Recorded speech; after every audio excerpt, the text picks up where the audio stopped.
নমস্কার বন্ধুরা, আজকে আমি আপনাদের জন্য এমন একটা রেসিপি এনেছি যেটা আপনারা চাইলে ব্রেকফাস্টেও খেতে পারেন, আবার ডিনারেও কিন্তু খেতে পারেন।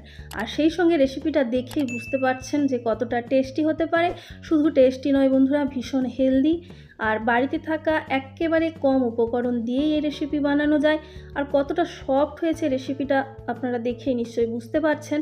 এই রেসিপি আমি আপনাদের রিকোয়েস্ট করব বাড়িতে একবার অন্তত ট্রাই করবেন আর বাড়ির সবাইকে খাওয়াবেন। আমার মনে হয় রোজ আপনার কাছে রিকোয়েস্ট আসবে যে এই রেসিপিটা ব্রেকফাস্ট বা ডিনারে বানানোর জন্য।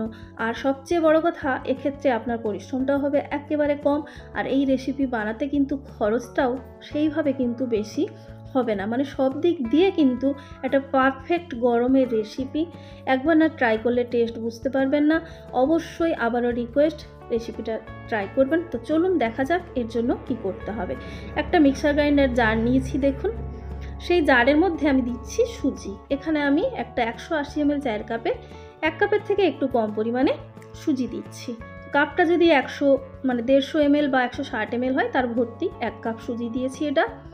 এবারে দিচ্ছি এতে 1 চা চামচের থেকেও একটু কম পরিমাণে চিনি। আপনি খুব বেশি হলে 1 চা চামচ চিনি এখানে দিতে পারেন। এবার দিয়ে দিতে হবে স্বাদ মতো নুন। নুন যেন পারফেক্ট হয়, এখানে প্রায় 1 চা চামচের 4 ভাগের 1 ভাগ নুন দিয়েছি আমি।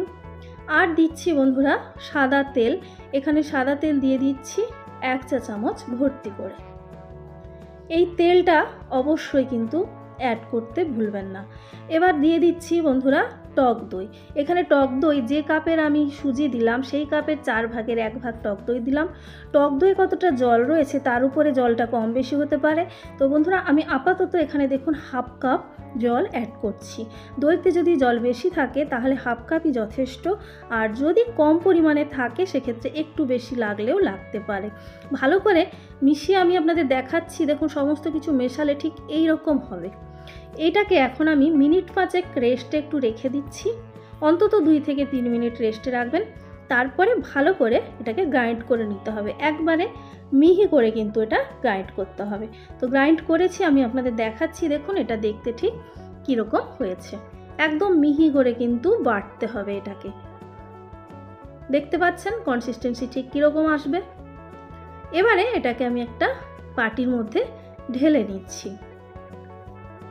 একটা বড় বাটির মধ্যে ঢালবেন, কারণ এটাকে ব্যাটারটাকে একটু কিন্তু ফেটাতে হবে।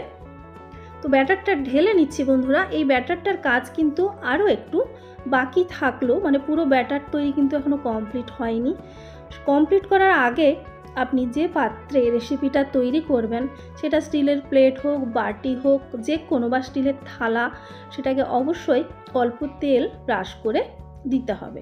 তো আমি সেই জন্য আগে তেলটা ব্রাশ করে রেখে দিচ্ছি।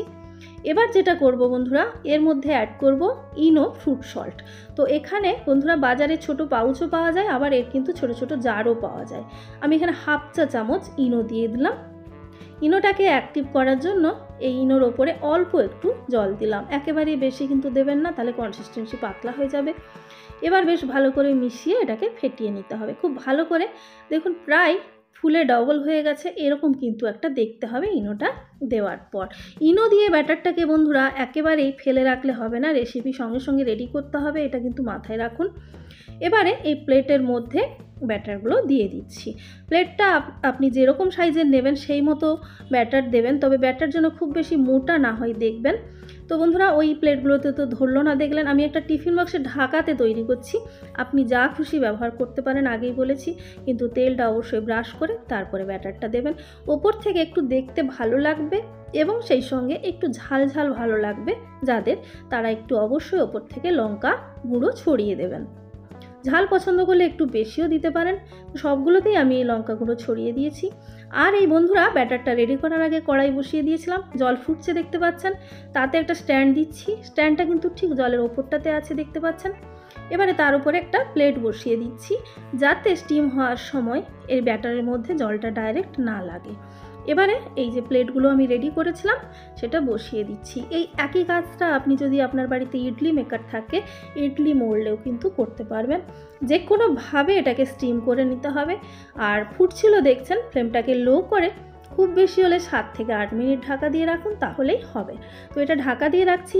আরেকটা আমি কিসে বসাচ্ছি দেখুন বন্ধুরা, আমি যে ভাত রান্না করব সেই ভাতের হাঁড়ির ওপরে স্টিম করছি আরেকটা যে প্লেট আমি রেডি করেছি সেটা।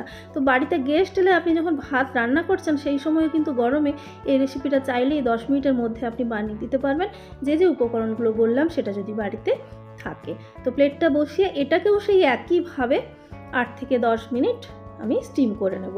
আর এখানে দেখলেন জলটা এখনও ভালো ফুটেনি, তাই প্রথমটা হাই রাখবেন, ফুটতে শুরু করলে ফ্লেমটাকে কমিয়ে দেবেন। এবার আমি আপনাদের দেখাচ্ছি প্রায় 7 থেকে 8 মিনিট হয়ে গেছে।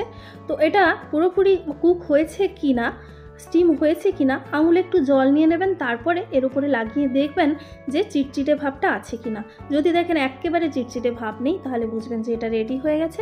এগুলোকে সব নামিয়ে এবার আমাকে ঠান্ডা করে নিতে হবে। তো বন্ধুরা একইভাবে আরেকটা যে বসিয়েছি আমি ভাতের হাঁড়ির ওপরে, সেটা আর আমি আপনাদের দেখাচ্ছি না। তো সেটা বন্ধুরা প্রথমে যেহেতু জলটা ফুটেনি সেই জন্য একটু সময় লাগবে, বেশি 10 থেকে 12 মিনিট। তো দেখুন এবার ঠান্ডা করে নিয়েছি আমি। এবারে দেখুন এই রেসিপি কিন্তু খুব ইজিলি উঠে আসবে প্লেট থেকে, কিন্তু তাও আমি আপনাকে বলবো এইভাবে টেনে এটাকে তুলবেন না, সেক্ষেত্রে ভেঙে যেতে পারে, কারণ একদম নিচের দিকটা কিন্তু একটু প্লেটে লেগে থাকে। সেই জন্য এইভাবে এটাকে পুরোটা না তুলে আপনি একটা চামচের মানে পিছন দিকটা হোক বা চামচের সামনে, বা যদি স্প্যাচুলা থাকে যেটা দিয়ে আপনার সুবিধে মনে হবে সেটা দিয়ে একটু ঘুরিয়ে ঘুরিয়ে আগে তুলে দেবেন, তারপরে কিন্তু আপনি এই রেসিপিটাকে বের করে আনবেন প্লেট থেকে। মানে এই ডিমোল্ড করার সময় একটু সাবধানে করতে হবে। দেখুন খুব ইজিলি হয়ে যাচ্ছে, কিন্তু জোর করে যদি টেনে দেন সেক্ষেত্রে কিন্তু পিছনের দিকটা ফেটে যেতে পারে, দেখতে কিন্তু খারাপ লাগবে। এবারে দেখুন কি সুন্দর তৈরি হয়েছে। আর বন্ধুরা সত্যি কথা বলতে কি, এর থেকে হালকা ওজনের রেসিপি আমি কিন্তু সত্যিই দেখিনি। বিশেষ করে এরকম ইডলি টাইপের যে রেসিপি সেটা একটা ওয়েট থাকে, এটা একেবারে হালকা। মানে আপনি যেরকম মানে হাতে নিয়ে হালকা ফিল করবেন, খেয়েও ফিল করবেন, সেটা একেবারে পেটের সমস্যা আপনার হবেই না। তো সবগুলোইভাবে তুলে নিয়েছি। এবার আমি প্লেটেরটাও ঠান্ডা করে নেব এবং সেটাও আমি আপনাদের তুলে দেখাচ্ছি। তো প্লেটেরটা বন্ধুরা ঠান্ডা হয়ে গেলে যেটা আপনাকে করতে হবে, একই কাজ করতে হবে, খুব সাবধানে কিন্তু একটু চারদিকটা থেকে তুলে দিতে হবে।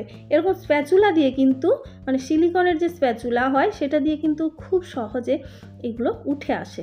তো খুব সাবধানে একটু ঘুরিয়ে ঘুরিয়ে তুলে দেবেন, তারপরে এটাকে একই রকম করে ডিমোল্ড করে নিতে হবে। তো দেখুন কত ইজিলি কিন্তু উঠে গেল। তো বন্ধুরা আপনি এই যে রেসিপিটা এখন পর্যন্ত যা দেখলেন, এটাকে কিন্তু চাটনি সম্বরের সঙ্গে অনায়াসে কিন্তু সার্ভ করতে পারেন। তবে আরও বেটার টেস্ট আনার জন্য এগুলোকে একটু ফ্রাই করে নিলে আরও ভালো লাগবে খেতে। তো একেবারে দেখুন অল্প পরিমাণে প্যানে তেল দিলাম, সাদা তেলই আমি দিয়েছি এখানে।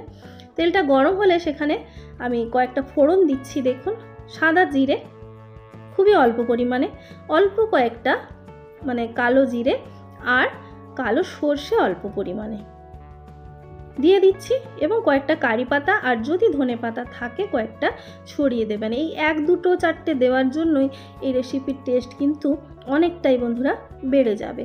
এবার এটাকে নাড়াচাড়া করে একটু ফ্রাই করে নিতে হবে, খুব বেশি ফ্রাই করার দরকার নেই।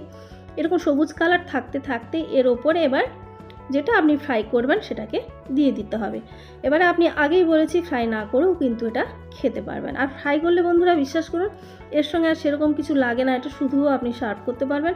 তবে হ্যাঁ, অবশ্যই একটু যদি সস দিয়ে সার্ভ করেন তাহলে খেতে আরও ভালো লাগবে। আর যদি মনে হয় আপনি আরও একটু টেস্ট আনতে চাইছেন তাহলে একটু তেল দিয়ে এটাকে একটু ফ্রাই করে নিতে পারেন। এটা দেখতে যেমন সুন্দর বন্ধুরা, রেসিপিটা খেতে সেরকম সুন্দর, এবং বানানোর ঝামেলা তো একেবারেই নেই। দেখতে পেলেন, আপনি চাইলে ভাত রান্না করতে করতেও বাড়িতে গেস্ট এলে এটা সার্ভ করতে পারবেন। তো দুই দিক মোটামুটি একটু ক্রিস্পি হয়ে গেলে এটাকে কিন্তু তুলে নেব। দেখুন কি সুন্দর একটা কালার কিন্তু এসে গেছে। আর এই যে কারি পাতা আর সর্ষে ফোড়নের যে গন্ধ বন্ধুরা, সেটা এতটাই টেস্ট পাল্টে দেয় যে কোনো রেসিপির, সেটা যে খায়নি সে বুঝতে পারবে না। তো যদি ফার্স্ট টাইম হয়ে থাকে অবশ্যই ট্রাই করবেন। একই রকম করে অল্প একটু তেল, কারি পাতা আর ফোড়নগুলো যেহেতু ছিল আমি আর দিচ্ছি না, বাকিগুলোকেও ফ্রাই করে নেব একই রকম করে। তো বন্ধুরা মানে আমি সত্যি কথা বলতে কি ফার্স্ট টাইম ট্রাই করেছি, এবং অবশ্যই এটা আমি ইউটিউব ভিডিও দেখেই আমি আপনাদের বানিয়ে দেখাচ্ছি।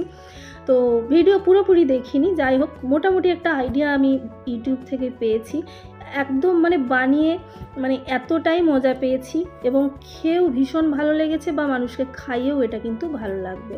তো বন্ধুরা অল্প টমেটো সস দিয়ে এটাকে এরকম গোটা অবস্থায় সার্ভ করতে পারেন, অথবা আপনার যদি মনে হয় যে এগুলোকে ছোট্ট ছোট করে পিস করে নেবেন, ছুরি কাঁচি দিয়ে আপনি এগুলোকে কেটেও কিন্তু সার্ভ করতে পারবেন। তো যেটা আপনার ইচ্ছে সেই মতো। এতটাই সফট রেসিপিটা, যে কেউ চাইলে হাত দিয়ে ছিঁড়ে সসে ডুবিয়ে অনায়াসে কিন্তু এটা খেতে পারবে। তো বন্ধুরা, এই ছিল আজকের রেসিপি। যদি আপনাদের ভালো লেগে থাকে অবশ্যই লাইক, কমেন্ট, শেয়ার আর সাবস্ক্রাইব করে দেবেন।